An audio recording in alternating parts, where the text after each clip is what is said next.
To the channel Acharya Online. Please subscribe the channel and press the bell icon. चलिए बच्चों, आज कक्षा नवम का नागरिक का प्रथम कालांश है, जिसमें आप सबको यह जानना चाहिए कि नवम कक्षा में 4 पाठ्य पुस्तकें हैं। उन पाठ्य पुस्तकों में चूंकि इससे पहले अष्टम वर्ग में एक ही पाठ्य पुस्तक था।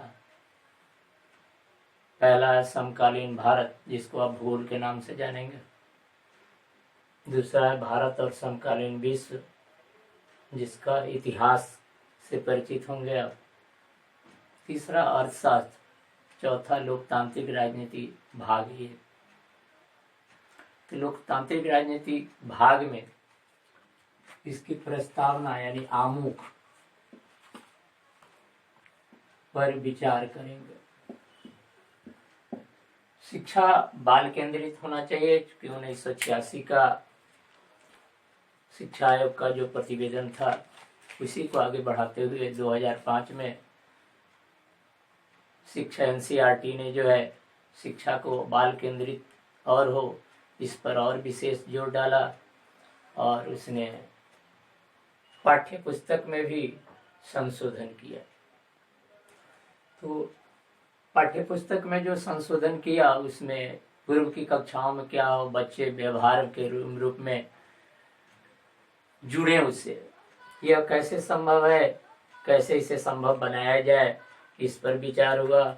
और फिर नागरिक को, जो हम लोग पहले 8वां में पढ़ते थे या 9वीं क्लास में पढ़ते थे, उस पर चर्चा हुआ। जो नागरिक के सिद्धांत, शिक्षा के सिद्धांत या कानून के सिद्धांत या सरकार की सिद्धांत, इन सब बातों की पढ़ाई होती थी। और इस क्लास में जो है अब जो होगा उसमें थोड़ा परिवर्तन कर दिया गया। परिवर्तन यह कर दिया गया है कि इन बातों को पढ़ते पढ़ते बच्चा बोर हो जाता था, वह समझ नहीं पाता था। और उसे व्यवहार में और सिद्धांत में, यानी सैद्धांतिक बात ज्यादा पढ़ाई होती थी, व्यवहारिक बात नहीं होती थी। इस कारण वह इसे उबाऊ लगता था, उस पर वह कम ध्यान देता था। सिर्फ याद करने की स्थिति रहती थी, बच्चा रटने में लग जाता था। इस कारण उसे जो है यह पढ़ाई बोझ अनुभव होने लगा। तो इसमें परिवर्तन लाने के लिए 2005 में एनसीईआरटी ने उसमें कुछ परिवर्तन किया। और परिवर्तन यह किया कि शिक्षा व्यवहारिक हो, बच्चों तक पहुंचे। इसलिए उस नागरिक शास्त्र जो बोरिंग था, बच्चा इस सामाजिक विज्ञान को उबाऊ समझता था, उसमें व्यवहारिक बनाने के लिए उसने कुछ परिवर्तन किया, बच्चों के पहुंच हो। इस कारण जो है इस नागरिक शास्त्र में परिवर्तन करके कुछ विषयों को जोड़ा जो बच्चों के उसमें दिलचस्पी हो, वह कैसे इसमें अध्ययन करे, कैसे जानकारी हासिल करे, कैसे पढ़े, कैसे उसका दिलचस्पी बढ़े। इस बात के लिए जो है उसमें परिवर्तन किया और उस नागरिक शास्त्र का नाम बदलकर लोकतांत्रिक राजनीति भाग 1 कर दिया। यानी यह लोकतांत्रिक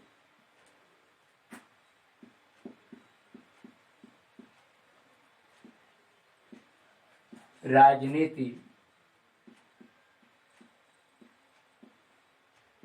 भाग 1 कक्षा नवम में, जो पूर्णतः सैद्धांतिक राजनीति की बात करता है और व्यवहार की बात करता है, जो बच्चों के व्यवहार और सिद्धांत में एक साथ, यानी उसके तक पहुंच सके और उसको समझ सके।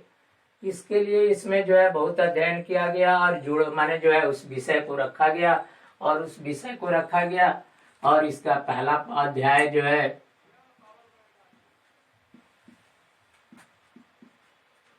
समकालीन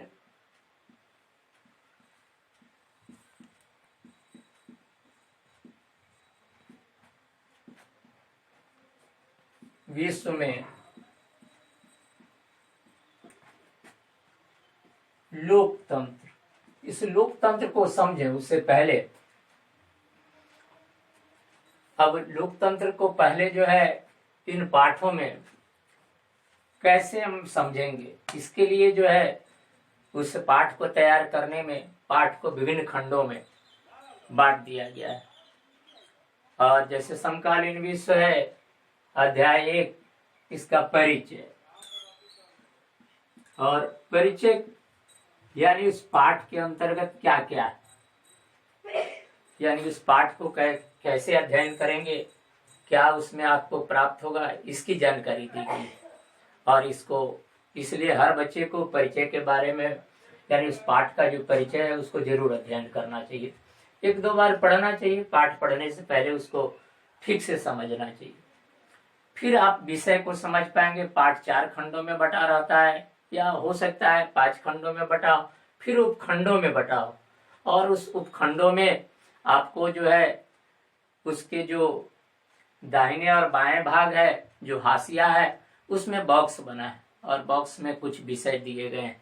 यानी उस विषय हो सकता है पाठ से संबंधित हो या अलग भी हो सकता है, जिसको आप अध्ययन करेंगे और सोचने पर, चिंतन करने पर आपको बाध्य करेगा। आप चिंतन करेंगे, फिर आप उसको समझ सकेंगे, उस पाठ को या जानकारी हासिल करेंगे। इसलिए शिक्षा रचनात्मक हो, बच्चा इस क्रिएटिव का काम करे, इसके लिए इस तरह का पाठ को बनाया गया।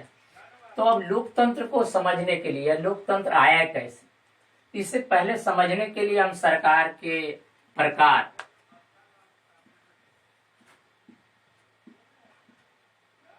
अब दुनिया में आज कितने प्रकार की सरकारें, 1800 से पहले, 1800 ईस्वी से पहले दुनिया में राजतंत्र था। जैसा कि आप रामायण भी देख रहे हैं, पूरे भारत में राजतंत्र की बात था, सारे रजवाड़े थे उस समय भी। या आप आज ब्रिटिश शासन से पहले भी भारत में रजवाड़े ही थे और लगभग 567 रजवाड़े थे। कोई लोकतंत्र नहीं था या कोई अन्य व्यवस्थाएं नहीं थी, राजा थे। और राजतंत्र कैसा होता है, आप भिन्न भिन्न राजाओं पर निर्भर करता है उसका शासन कैसा होगा, या उसमें जनता को, यानी उस व्यवस्था को पूंजीवादी व्यवस्था के रूप में, आज के दिन में पूंजीवादी व्यवस्था के रूप में जाना गया। तो सरकार के प्रकार में जो है एक राजतंत्र आया। और राजतंत्र के बारे में थोड़ा आप समझ लेंगे, जो राजा है, राजा ही सर्वोपरि है। उसके बाद वो जिस व्यक्ति को मंत्री नियुक्त करे, अब ऐसे तो गणतंत्र की चर्चा हुई है, राजा भी सर्वसम्मति से होता था। हमारे यहाँ एक गुरु होते थे जो राजा को भी बदल सकते थे जनता की अनुमति से, लेकिन वह कितना प्रभावी था यह नहीं कहा जा सकता। फिर एक व्यवस्था है साम्यवाद। साम्यवाद कम्युनिज्म सर्वप्रथम रूस में आया।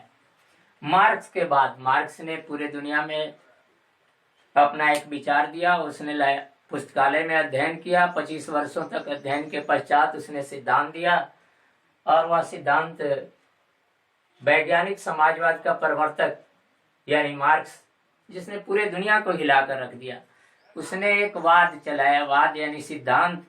फिर उस सिद्धांत का माने प्रतिवाद और संवाद।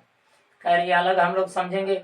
साम्यवाद सबसे, यानी जो समाजवादी विचारधारा पर आश्रित था, ये पूरे समाज में, यानी पूंजीवाद का प्रतिक्रिया स्वरूप ये इस व्यवस्था का जन्म हुआ। और पूंजीवाद को हटाकर एक नया वाद लाया गया और वह साम्यवाद था। इसका सबसे पहले रूस में, यानी जार को हटाकर साम्यवाद लाया गया, यानी लेनिन का नाम आपने सुना होगा। और इसने जो है, यानी पूरे समाज में एक ही प्रकार के लोग होंगे, न कोई बड़ा होगा न छोटा होगा। और संपत्ति की दृष्टि से हर संपत्ति सरकारी होगा और उस पर सबका बराबर अधिकार होगा। एक व्यवस्था यह था। और तीसरी व्यवस्था है तानाशाह।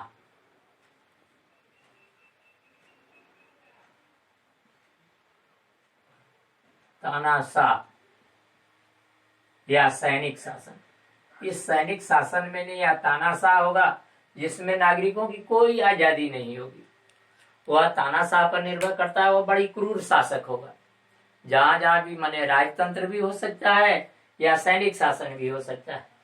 तो पहले हम इस सरकार की व्यवस्था को समझे, फिर इस तानाशाह के बाद एक लोकतंत्र की उत्पत्ति हुआ। तो हमारे यहाँ प्राचीन काल से लोकतंत्र कई गणराज्यों में था, कई राजतंत्रों में था, लेकिन वर्तमान 2000 ईस्वी से यानी वैसे आधुनिक काल में तो सर्वप्रथम ब्रिटेन में लोकतंत्र आया, लेकिन वह एक्सीडेंटल था, इसलिए उसकी चर्चाएं नहीं होती है। सर्वप्रथम 1976 में अमेरिका में लोकतंत्र आ गया, जिसके 13 गणराज्य स्वतंत्र हुए थे और लोकतंत्र स्थापित हुआ। फिर 1789 में फ्रांस में राज्य क्रांति हुई, यानी राजा के खिलाफ। क्रांति का मतलब है परिवर्तन से, और परिवर्तन हुआ और लोकतंत्र आया। और लोकतंत्र माने थोड़ा सा समझेंगे जहां जनता की सरकार होगी, यानी लिंकन ने कहा था कि democracy is government by the people, for the people, of the people, यानी जो सरकार जनता के लिए और जनता के द्वारा संचालित, वह लोकतंत्र सरकार है। और धीरे धीरे यह लोकतंत्र पूरे दुनिया में, अब हम परिचय पर आ जा रहे हैं। परिचय यानी यह लोकतंत्र जो है, यानी समकालीन विश्व में जो लोकतंत्र है, यह कैसे स्थापित हुआ पूरे दुनिया में? क्या एक अचानक आ गया? ये 18वीं शताब्दी के बाद इसमें परिवर्तन हो गया दुनिया में। राजा के खिलाफ या पूंजीवादी व्यवस्था के खिलाफ ये परिवर्तन आया, और परिवर्तन के खिलाफ ये नई व्यवस्था की उत्पत्ति हुई, जिसमें आप देख रहे हैं राजतंत्र समाप्त हुआ, साम्यवाद आया, लोकतंत्र आया, कहीं कहीं तानाशाह विद्यमान है अब पूरे दुनिया में, और धीरे धीरे साम्यवाद भी सिकुड़ता जा रहा है, लोकतंत्र फैलता जा रहा है। आज आधे से अधिक यानी देश में, दुनिया के देशों में लोकतंत्र संचालित हो रहे हैं, लोकतंत्र चल रहा। हर को देश जो है, जो साम्यवाद भी है, तानाशाह भी है या राजतंत्र भी है, वह भी अपने को लोकतांत्रिक कहलाना पसंद करते हैं, क्योंकि पूरे दुनिया में इसे सम्मान की दृष्टि से देखा जा रहा है, या जनता की आजादी है यह देखा जा रहा है। इसलिए जो है आज पूरे दुनिया में लोकतंत्र कैसे स्थापित हुआ, इसके बारे में हम लोग जो है इस अध्याय में, यानी समकालीन विश्व में लोकतंत्र में, इसको अध्ययन करेंगे। इसके बाद जो है, अब इस परिचय के पश्चात एक इस पाठ को, यानी समकालीन विश्व में लोकतंत्र है, लोकतंत्र के 2 किस्से।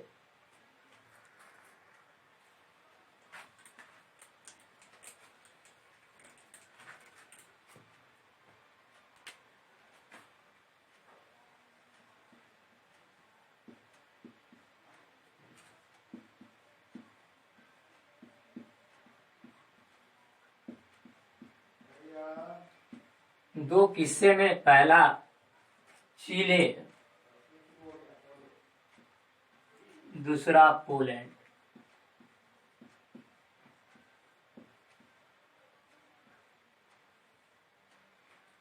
और इस चिले और पोलैंड में चिले की घटना है। चिले दक्षिणी अमेरिका महाद्वीप का, पूरे दुनिया में 7 महाद्वीप, जिसमें दक्षिणी अमेरिका एक महाद्वीप है, उसमें एक छोटा देश चिले है। और इस चिले में लोकतंत्र कैसे स्थापित होता है, किसके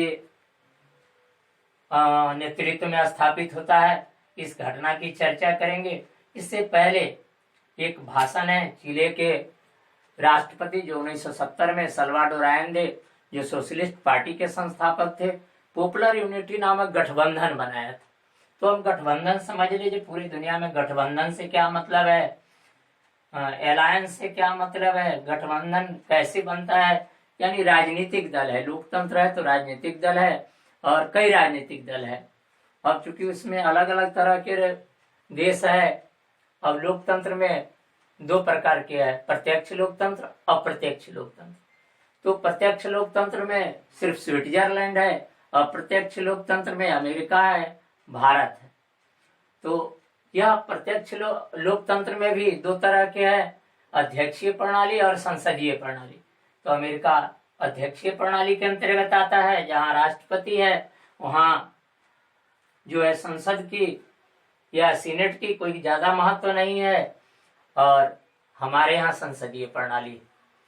तो अब चिले पर आते हैं, जहां चिले में सल्वाडोर आयेंदे ने सोशलिस्ट पार्टी को स्थापना किया था और पॉपुलर यूनिटी नामक गठबंधन बनाया।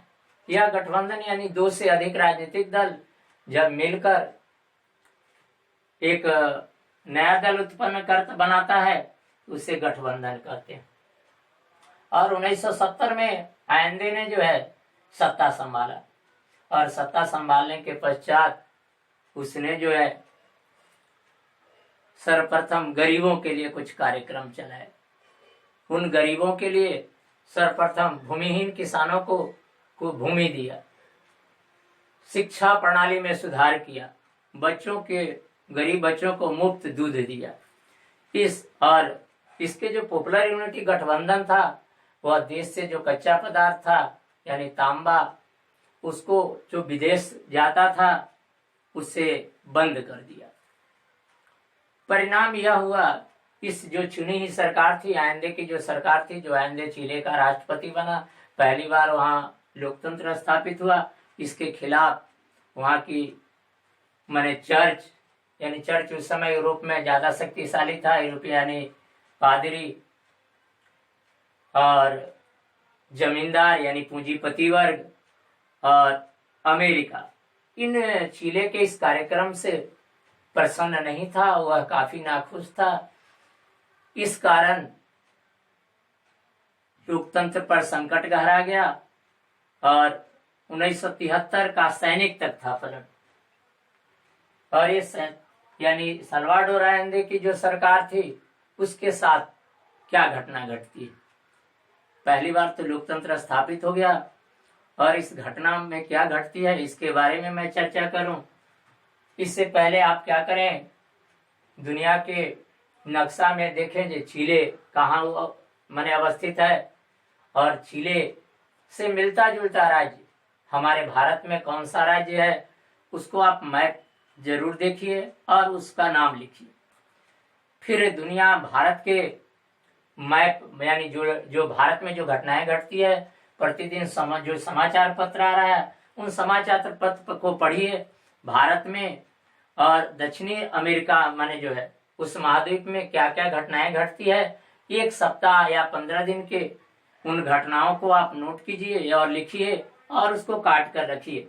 ये 2 प्रश्न हैं, उन प्रश्नों की आप तैयारी करेंगे।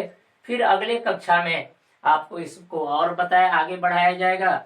ये चिले के साथ यानी 1973 का सैनिक तख्ता पलट ये क्या है, यानी तख्ता पलट किससे कहते हैं या क्यों होता है, किसके नेतृत्व में होता है, इसके बारे में जानकारी दी जाएगी। धन्यवाद।